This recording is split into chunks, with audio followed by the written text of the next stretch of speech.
പ്രിയപ്പെട്ടവരെ, നമുക്ക് പത്രങ്ങളിലൂടെ ഒന്ന് ഓടിച്ചു വന്നാൽ ഉത്തരാഖണ്ഡ് തന്നെയാണ് പ്രധാനപ്പെട്ട ലീഡ്. എല്ലാ പത്രങ്ങളുടെയും ആദ്യ വാർത്തയും നമ്മളുടെയും പ്രധാന വാർത്ത ഉത്തരാഖണ്ഡാണ്. ധരാലിയിൽ ഇന്നലെ സംഭവിച്ച മിന്നൽ പ്രളയവും മിന്നൽ സ്ഫോടനവും മേഘവിസ്ഫോടനവും നമ്മളെ ആകെ ഞെട്ടിച്ചു കളഞ്ഞു. മലയാള മനോരമയിൽ ആ ചിത്രം സഹിതം കൊടുത്തിട്ടുണ്ട്. നമ്മളിന്ന് വിശദമായി ഇന്നലെ ആ ദൃശ്യം പങ്കുവച്ചതാണ്. മേഘവിസ്ഫോടനത്തെ തുടർന്നുണ്ടായ മിന്നൽ പ്രളയം ഉത്തരാഖണ്ഡിലെ ധരാലി ഗ്രാമത്തെ മൂടുന്ന ചിത്രമാണ് മനോരമ ആദ്യ പേജിൽ കൊടുത്തിരിക്കുന്നത്. പ്രളയത്തെ തുടർന്ന് ഒലിച്ചെത്തിയ ചെളിമണ്ണിൽ ധരാലിയിലെ വീടുകൾ മുങ്ങിയ നിലയിൽ നിൽക്കുന്ന ഒരു ചിത്രവും മനോരമ കൊടുത്തിട്ടുണ്ട്. സ്ഥിരീകരിച്ചത് 4 മരണമാണ്. 8 സൈനികരടക്കം 70ഓളം പേരെ കാണാതായി എന്നുള്ളതാണ്. നമ്മുടെ പ്രതിനിധി പിയാ സുനിൽ ധരാലിക്ക് തൊട്ടടുത്തെത്തിയിട്ടുണ്ട്. പക്ഷേ അവിടേക്ക് പോകുന്നതിന് വഴിയിൽ തടസ്സമുണ്ട്. അവിടെ റോഡില്ല, റോഡ് അപ്പാടെ ഒലിച്ചുപോയി. ദുരന്തം ഗംഗോത്രി പാതയിലെ ധരാലിയിലാണ്. ഗംഗോത്രി തീർത്ഥാടന പാതയിലെ പ്രധാന ഗ്രാമമായ ധരാലിയെ പൂർണ്ണമായും തകർത്ത് മേഘവിസ്ഫോടനവും മണ്ണിടിച്ചിലും 4 മരണം സ്ഥിരീകരിച്ചു. 70ഓളം പേരെ കാണാതായി. വിനോദസഞ്ചാരികളടക്കം ഒട്ടേറെ പേർ അവശിഷ്ടങ്ങൾക്കിടയിൽ കുടുങ്ങി. മലയാളികൾ ഉൾപ്പെടെയുള്ളവർ ഗംഗോത്രി യാത്രയ്ക്കിടെ വിശ്രമിക്കാൻ നിർത്തുന്ന ഒരു സ്ഥലമാണിത്. 7 കിലോമീറ്റർ അകലെ ഹർഷീലിലുള്ള സൈനിക ക്യാമ്പ് തകർന്ന് 8 സൈനികരെ കാണാതായി എന്നറിയിച്ചു. നമ്മൾ ഈ ഗംഗോത്രിയിലേക്ക് പോകുന്ന സമയത്ത് ഈ ധരാലിയിൽ നിർത്തി ചായ കുടിക്കാനും വിശ്രമിക്കാനും ഒക്കെ സമയം കണ്ടെത്താറുണ്ട് മലയാളികളായിട്ടുള്ളവർ. നമ്മളൊക്കെ പോകുന്ന സമയത്തും അങ്ങനെയാണ്. മനോഹരമായ ഒരു ഗ്രാമമാണ്. ആ ഗ്രാമത്തിൻ്റെ ഒരു ഭാഗം പൂർണ്ണമായിട്ടും ഒലിച്ചുപോയി. ഖീർഗംഗ എന്ന നദിയിലാണ് ഇന്നലെ മേഘസ്ഫോടനത്തിൻ്റെ ഭാഗമായി മിന്നൽ പ്രളയമുണ്ടായത്. അത് കഴിഞ്ഞാൽ മറ്റു പ്രധാന വാർത്ത മനോരമ കൊടുക്കുന്നത് ഈ നിയമസഭ കൂടുതൽ ക്രമക്കേട് പുറത്ത്, ഊരാളുങ്കൽ കുടുക്ക് എന്ന തലക്കെട്ടാണ് കൊടുത്തിരിക്കുന്നത്.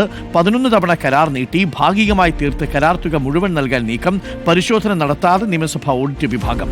നിയമസഭയെ ഡിജിറ്റൽ വൽക്കരിക്കാനുള്ള ഈ നിയമസഭാ പദ്ധതിയിലെ ക്രമക്കേടുകൾ സംബന്ധിച്ച് കൂടുതൽ വിവരങ്ങൾ പുറത്തു വന്നിരിക്കുന്നു. പദ്ധതി പൂർത്തീകരിക്കുന്നതിൽ വീഴ്ച വരുത്തിയ ഊരാളുങ്കൽ ലേബർ കോൺട്രാക്ട് കോപ്പറേറ്റീവ് സൊസൈറ്റിക്ക് 6 വർഷത്തിനിടെ 11 തവണ കരാർ കാലാവധി നീട്ടി നൽകി എന്നാണ് പത്രം റിപ്പോർട്ട് ചെയ്യുന്നത്.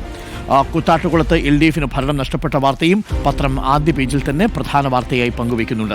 മാതൃഭൂമിയിൽ കൺമുന്നിൽ മിന്നൽ പ്രളയം മൺമറഞ്ഞ് ധരാലി എന്ന തലക്കെട്ടോടുകൂടിയാണ് ഉത്തരാഖണ്ഡിലെ മിന്നൽ പ്രളയത്തിൻ്റെയും മേഘസ്ഫോടനത്തിൻ്റെയും വാർത്ത റിപ്പോർട്ട് ചെയ്തിരിക്കുന്നത്. അതൊഴിച്ചു നിർത്തിയാൽ മറ്റൊരു പ്രധാന വാർത്തയുള്ളത് കശ്മീരിന് സംസ്ഥാന പദവി നൽകാൻ കേന്ദ്ര നീക്കം എന്നൊരു വാർത്തയുണ്ട് മാതൃഭൂമിയിൽ. ബിൽ ഉടൻ പാർലമെന്റിൽ, കേസ് വെള്ളിയാഴ്ച സുപ്രീം കോടതിയിൽ.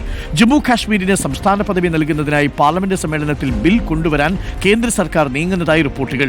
ജമ്മു കാശ്മീരിന് പ്രത്യേക പദവി നൽകിയിരുന്ന ഭരണഘടനയുടെ 377 അനുച്ഛേദം കേന്ദ്ര സർക്കാർ റദ്ദാക്കിയതിന്റെ 6ാം വാർഷികമായിരുന്നു ചൊവ്വാഴ്ച.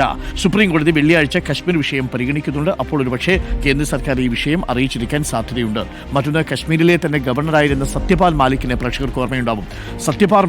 സത്യപാൽ മാലിക് അന്തരിച്ചു എന്ന വാർത്തയുണ്ട്. 79 വയസ്സായിരുന്നു. പ്രധാനമന്ത്രി നരേന്ദ്രമോദിയുടെയും BJPയുടെയും നിശിത വിമർശകനായിരുന്നു. ജമ്മു കാശ്മീരിന്റെ മുൻ ഗവർണർ ആയിരുന്ന സത്യപാൽ മാലിക്കിന്റെ മരണവാർത്തയും പത്രം ആദ്യ പേജിൽ കൊടുക്കുന്നു. ഭീഷണിയുമായി വീണ്ടും ട്രംപ്, ഇന്ത്യക്കുള്ള തീരുവ കുത്തനെ കൂട്ടും. ട്രംപിന്റെ പ്രതികരണം, ഇന്ത്യ റഷ്യൻ എണ്ണ വാങ്ങുന്നതിന്റെ പശ്ചാത്തലത്തിലാണ് 24 മണിക്കൂറിനകം തീരുവ കൂട്ടം. ട്രംപിന്റെ ഒരു നീക്കമേ എന്താണെന്നൊരു പിടിയും കിട്ടുന്നില്ല. 25% ഇതിനകം തന്നെ നികുതി തീരുവ ചുമത്തി കഴിഞ്ഞിരിക്കുന്നു. Friend in need is a friend in deed എന്നാണല്ലോ. പക്ഷേ ഈ ഫ്രണ്ട് അത്ര നീഡാണെന്ന് തോന്നുന്നില്ല. ഇനി കാര്യങ്ങൾ ഇങ്ങനെ പോയി കഴിഞ്ഞാൽ തീരുവ ഒരുപാട് കൂട്ടാനാണ് സാധ്യത. അത് ഇന്ത്യക്കും അമേരിക്കയ്ക്കും ഒരേപോലെ ദോഷം ചെയ്യും. ദേശാഭിമാനിയിൽ ഛത്തീസ്ഗഡിലെ കന്യാസ്ത്രീകളുടെ അറസ്റ്റ്, മലയാളി മാധ്യമ പ്രവർത്തകരെ ബജ്രംഗ് ദളുകാർ മർദ്ദിച്ചു എന്നൊരു വാർത്തയുണ്ട്. ഛത്തീസ്ഗഡിൽ കന്യാസ്ത്രീകളുടെ അറസ്റ്റ് റിപ്പോർട്ട് ചെയ്യാനെത്തിയ മലയാളി മാധ്യമ പ്രവർത്തകരെ ബജ്രംഗ് ദളുകാർ വളഞ്ഞിട്ട് ആക്രമിച്ചു എന്നൊരു വാർത്ത ദേശാഭിമാനിയിൽ ആദ്യ പേജിൽ കൊടുക്കുന്നു. കൊല്ലുന്ന പൊന്നു കല്യാണം എന്ന പേരിൽ ഒരു പരമ്പര ദേശാഭിമാനി തുടങ്ങുന്നുണ്ട്. വിവാഹം ജീവിതത്തിന്റെ ആത്യന്തിക ലക്ഷ്യമാണെന്ന് അവരുടെ കാതിൽ ഓതിക്കൊടുത്തത് ആരാണ്? കെട്ടിക്കൊണ്ടുപോയാൽ എന്തു പീഡനവും അപമാനവും സഹിച്ചും ജയിലറയിൽ എന്ന പോലെ മോചനമില്ലാതെ കഴിച്ചുകൂട്ടണമെന്ന ബോധ്യം ഇപ്പോഴും നമ്മുടെ പെൺമക്കളുടെ ഉള്ളിൽ ബാക്കി നിൽക്കുന്നുവെങ്കിൽ ആരാണ് ഉത്തരവാദികൾ? തടവറയിലാക്കപ്പെടുന്ന സ്വപ്നങ്ങളെ ഓർത്ത് നീറിയൊടുങ്ങുന്നവർ നമുക്ക് ഇടയിൽ എത്ര പേർ? 103 പെൺജീവനികളാണ് കേരളത്തിൽ ക്രൈം റെക്കോർഡ്സ് ബ്യൂറോയുടെ കണക്ക് പ്രകാരം 9 വർഷത്തിനിടയിൽ ഭർതൃഗൃഹങ്ങളിൽ സ്ത്രീധനത്തിന്റെ പേരിൽ പൊലിഞ്ഞുപോയത്. ഉത്ര, വിസ്മയ, തുഷാര, വിമഞ്ജിക, അതുല്യ, ഫസീല, ഇന്നലെ മറ്റൊരു കുട്ടി ജിസ്ന. ഇത് ഒരു പരമ്പരയായി വരുന്നു. മാധ്യമത്തിൽ ഉത്തരകാശിയിൽ മേഘവിസ്ഫോടനം എന്ന തലക്കെട്ടോടുകൂടിയ വാർത്ത പ്രധാന വാർത്തയായി നൽകുന്നു.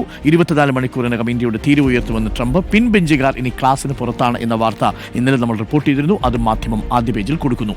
ഇതൊക്കെയാണ് പ്രധാനമായിട്ടും ഇന്നത്തെ വാർത്താ ദിനത്തിൽ നിറഞ്ഞു നിൽക്കുന്ന പത്രത്താളുകളിലെ പ്രധാന വാർത്തകൾ. മറ്റു വാർത്തകളിലേക്ക് നമുക്ക് വരാം.